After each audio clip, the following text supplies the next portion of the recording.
Ah, Marte, o famoso planeta vermelho. Sabe, por décadas, a imagem que vem à cabeça é a de um deserto, né? Poeira, frio, sem vida.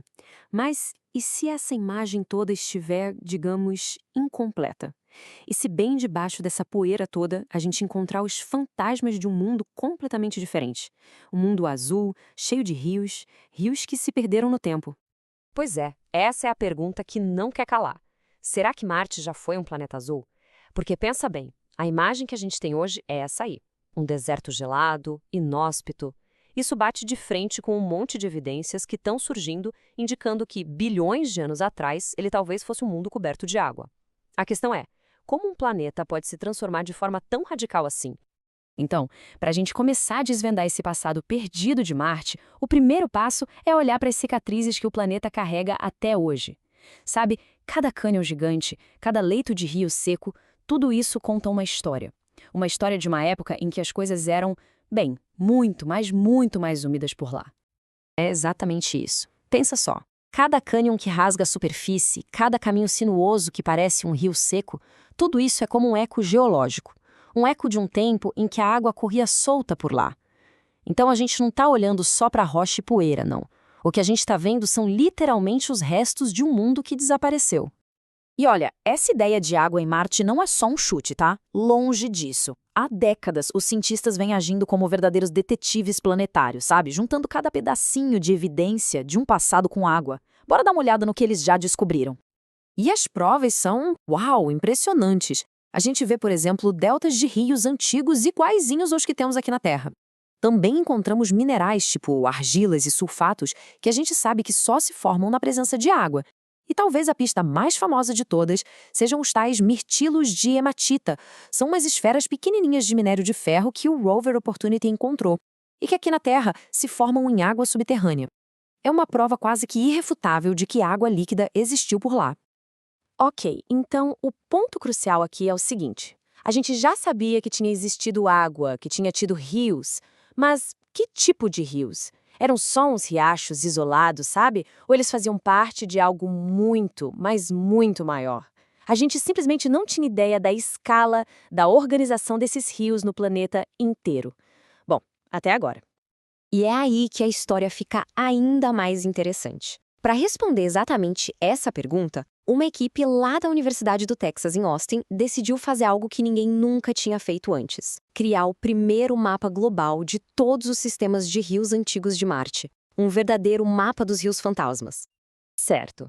Para a gente entender como eles conseguiram essa façanha, a gente precisa falar de um conceito-chave: a bacia hidrográfica.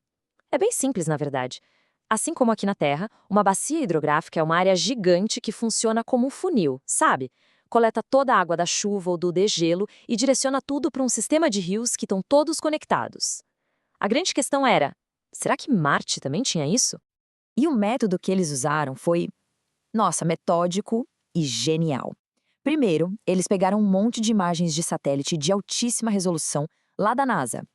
Depois, com um software de mapeamento super avançado, eles foram traçando digitalmente o caminho de milhares de vales de rios antigos. O foco era encontrar os sistemas realmente gigantes, sabe? Coisa com mais de 100 mil quilômetros quadrados. E os resultados? Bom, os resultados foram simplesmente de cair o queixo. Eles revelaram um planeta que, em termos de água, era muito mais organizado do que qualquer um poderia ter imaginado. E aqui vem o primeiro número-chave que eles descobriram: 16.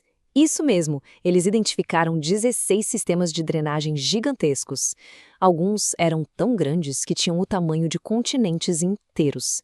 E foram esses sistemas que, no passado, canalizavam a água por toda a superfície de Marte. Agora, se segura.